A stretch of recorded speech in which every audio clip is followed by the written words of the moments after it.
Olá pessoal, tudo bem com vocês?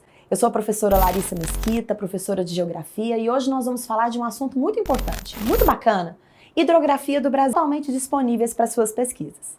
Vamos lá?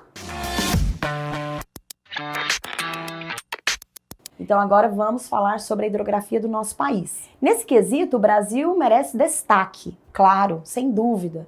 Afinal de contas, a superfície brasileira tem aproximadamente 13% da água doce total no mundo. E um aspecto muito importante, toda essa água disponível para o uso, porque ela está em estado líquido, né? O Brasil não tem geleiras, o Brasil não tem rios que congelam ou lagos que congelam. Então realmente é um papel de muito destaque no quesito água. Bom, é possível perceber que realmente há uma distribuição irregular da água no Brasil em relação aos habitantes. Há muita concentração de água em determinados lugares com pequena população.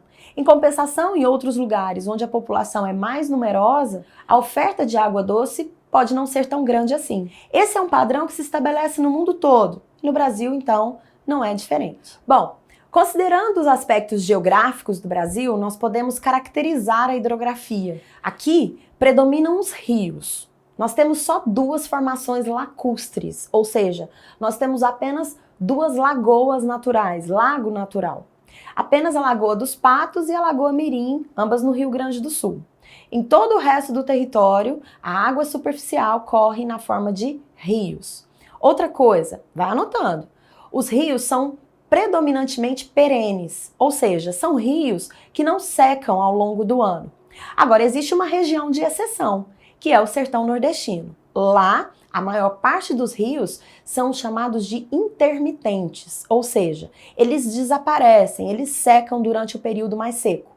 O único rio que corta o sertão nordestino e que é perene, ou seja, não seca, é o Rio São Francisco. Outra característica clássica da hidrografia brasileira é o fato de que a maior parte dos rios são planálticos e são muito volumosos, ou seja, são rios ótimos para produzir energia elétrica.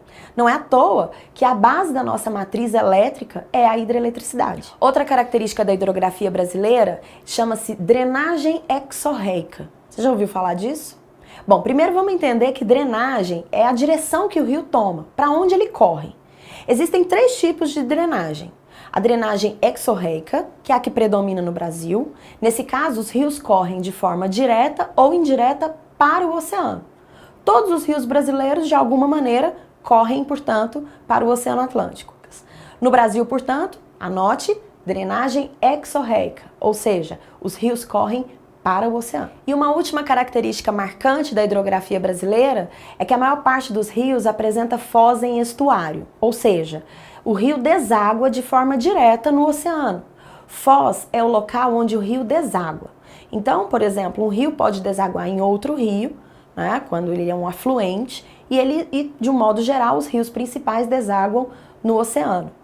A foz em estuário, portanto, é a mais comum do Brasil. Quando a gente considera o estudo da hidrografia, existe um conceito que é clássico, né? O conceito de bacia hidrográfica.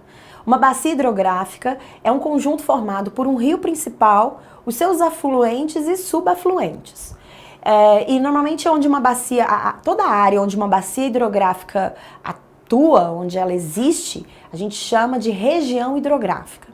Como o território brasileiro é muito grande e são muitos rios, né, um território muito rico em água, aqui existem 12 bacias hidrográficas. Queridos, é importante sempre pensar que os rios brasileiros estão cada vez mais sendo utilizados, não só para o abastecimento urbano, né, para a água que chega na minha casa e na sua, mas também para o desenvolvimento das mais diversas atividades econômicas. Cada vez mais a produção de energia elétrica, cada vez mais irrigação de lavouras, cada vez mais utilização para pecuária, enfim. É preciso pensar no uso sustentável desses recursos. Afinal de contas, ninguém vive sem água. E é preciso pensar que as gerações futuras também têm direito a utilizar a água da forma que nós utilizamos hoje. Então, meus queridos, espero que vocês tenham gostado da nossa aula sobre hidrografia do Brasil. Você vai ficar recheado de conteúdo bom para estudar. Beijo, tchau, tchau!